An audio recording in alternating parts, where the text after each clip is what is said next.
Hey guys, Eric here. Today is Friday, June 24th, and I am 2 days post-op vertical sleeve gastrectomy. And I just wanted to give you guys an update and give you some more details as to how my procedure went. I know my sister left some comments on my page. I don't know if any of you caught it, to try and give you guys an update. She's actually Lady A 2330 on YouTube, and she is pre-op VSG surgery right now. But anyways, day one, checked in for surgery at 7:15 in the morning. Was a little nervous, but not too bad. I wasn't too hungry, even though I had only been able to drink water up to 2 hours prior and nothing since the night before, which my last little bit of yogurt I think I ate was around between 8 and 9. But basically I got there, checked in, they took me right back to the prep room. I got undressed, got in my gown, got on the table, and they started setting me up right away. They put the IV in, and it wasn't too long after that, maybe 10 minutes. Oh, they did end up shaving my stomach. I was wondering about that, if I was going to have my stomach shaved or not, because yeah, I've got some hair on my stomach. So they came just before they wheeled me into the operating room, shaved my stomach, and off I went. So I was in there. All I can remember is about the first 5-10 minutes. I think that's about it.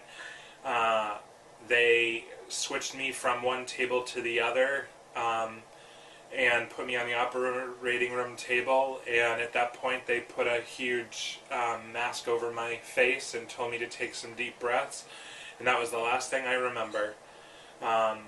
So I guess they started the procedure right away and went right to town. So day one, the surgery took about 3 hours altogether, the doctor said. There were no complications. He thought that everything went really well. However, from the moment that they woke me up in ICU, I was very sick. Probably a reaction to the anesthesia, or maybe the combination of hardcore narcotics, pain meds, and everything else. Plus, they had given me a motion sickness patch, the transderm scope patch, which they've found is supposed to help cut down on the nausea for people who are prone to motion sickness, especially. But for whatever reason, I had a rough day. So my recovery the first day was not a pleasant one. I wasn't able to walk on day one. I was completely exhausted. Every time I tried to move or talk too much, I got dry heaves. By the end of the evening, I was very sore from all of that, and then I started spitting up blood, which I knew to expect that, so I wasn't too overly concerned when I saw it come up, but still it's just a weird feeling to see you spit out a mouthful of blood into the bucket. So basically, yeah, that was my day one. No liquids or anything day one, because I just couldn't tolerate anything. My family came to visit me later that night, and I had all I could do to keep my eyes open for 2 seconds just to say hi and kind of give them a half smile or whatever. And I'll show you what my state looked like. Have a couple of pictures which I can tag onto this video. At the end, I'll also show you my scars. I ended up with only 4 incisions, which was really good because the doctor thought I might need 5 and maybe as many as 6. But I have 4 small incisions plus my drain site. I did end up with a JP drain, and I had that in for 24 hours, but they took that out on day 2, and boy, let me tell you, after they took that out,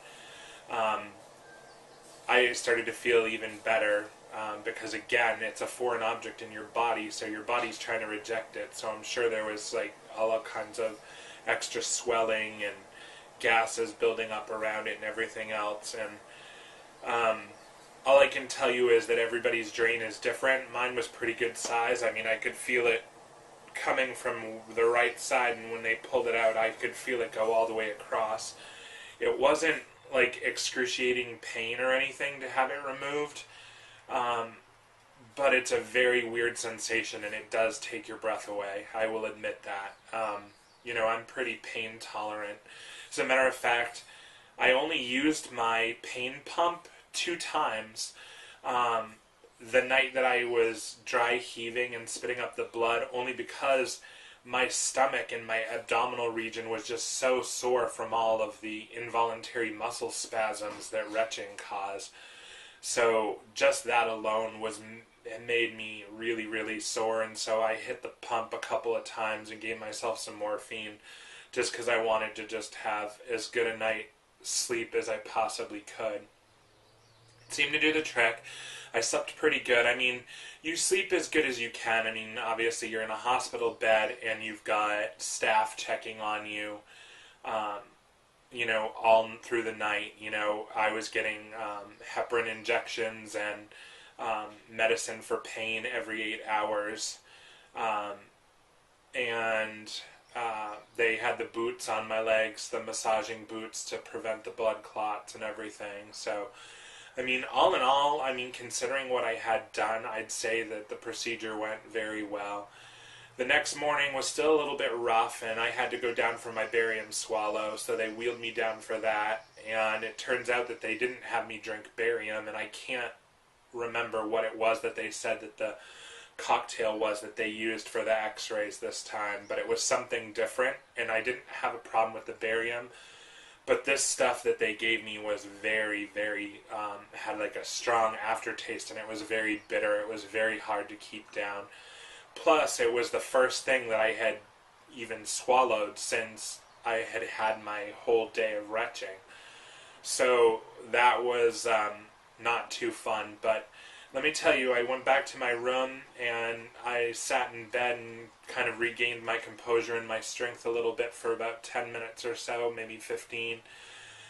Closed my eyes, just rested my eyes, just dozed off a little bit, and then one of the nurses came in. She was so great, and she was just so energetic and everything, and she's like, "You gotta get up, come on, let's merengue, and you can dance with me and everything." And I have to say, the nurses and the staff at Leahy Clinic were so professional, so dedicated, so caring. I really, really can't, I don't have one complaint about my hospital stay. Everybody that I have met, from doctors to the student aides to, the residents, because Leahy Clinic is a teaching hospital, I have to give them props because, man, they were all super, super fantastic. Very, very dedicated and caring people, and it was just great, even though I didn't get to have the same nurse, for any length of time. Basically, they switch off every 12 hours. So I think I only saw one nurse twice because I wasn't there for very long, but I just have to say that they were all fantastic. I can't thank them enough because they made me getting better a lot easier. And especially Rosa, I think was her name, was the one lady, the nurse that walked with me, and she was joking around and trying to get me to dance and cha-cha-cha and everything, and it was kind of funny.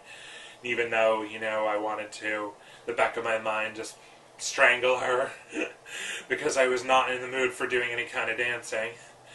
But, she got me going, and from that moment on, I just walked and walked, and the nurses were so impressed. As a matter of fact, every new nurse came on and said, "Oh, guess we don't have to worry about you. We hear that you're the walker in this floor and everything." So, yeah, I pushed myself, but let me tell you, the more you walk, it's true, the better you feel, because you get all that junk out of your system faster and faster. My biggest complaint, more than pain, was just the uncomfortable feeling of bloating and gurgling and gas. I didn't have anything in my shoulders. Luckily, a lot of people say that it goes up into their shoulders and they have a lot of pain in their upper chest area and stuff, and I didn't. Everything seemed to be just in the top quadrant of where my stomach would have been. So I could definitely feel that up there, and it was bloated, distended, and everything. And I will show you some shots of my incisions. They're very, very small. I only had 4. They're all above my belly button, which is great because I can wear my pants up higher around my waist and I don't have to worry about agitating anything. My drain has a patch over it now just so that I could come home and shower. But technically, she said I can switch this out to a Band-Aid tomorrow. When she checked the dressing, it was barely leaking anymore. So all the drainage or whatever had stopped. You know, I'll show you when I do the video of my tummy that it's still, you can see the top part's a little bit distended and everything. Probably, you know, it's going to be some swelling for a couple of weeks, I'm guessing, easily. But overall, I'm doing great. I got to go home this morning. They discharged me at 9:30, and I walked all the way from my floor, which was the top floor, 7. I was up on the 7th floor, and I walked all the way down to the garage where my sister was parked when she came to get me. I was thinking that it was mandatory that they had to wheel you out to the front door in a wheelchair, but she said that was the old days. I guess I was remembering back from when I was a kid. Because I haven't been in the hospital since I was a kid, so. But basically, all in all, I'm doing really well. I've got a bunch of medications that I need to start. They did give me tramadol, which is kind of like a liquid ibuprofen or aspirin. It's anti-inflammatory, which I can take if the pain comes back. It's what they were giving me in the hospital, and they said that it's equivalent to like a Percocet. Everybody knows, or if you don't, one of the potential side effects of having the vertical sleeve is an increase in gastric reflux. So in case I have any excess acid, which so far I haven't, they did have me fill a prescription for Protonix or Prilosec or, you know, one of those things. I think the first prescription was Prilosec, but it's all basically the same. You know, they're the beta blockers, the antacid blockers. So I have that. And then I also, 2 weeks out, have to start taking medicine for gallstones, and I have to be on that for about 6 months. And that has more to do with losing weight than the actual surgical procedure. It's just, I guess, apparently people who lose weight at a rapid pace have a much higher tendency to develop gallstones. So therefore they put you on that as a preventative. Other than that, I'm good to go. I can shower. I can't drive for 7 to 10 days, maybe a little bit sooner if I'm not taking any narcotics, and they said that I feel really good, that, you know, I can go ahead and drive a little bit sooner. They were kind of leaving it up to my discretion, but they advise anywhere from 7 to 10 days of no driving.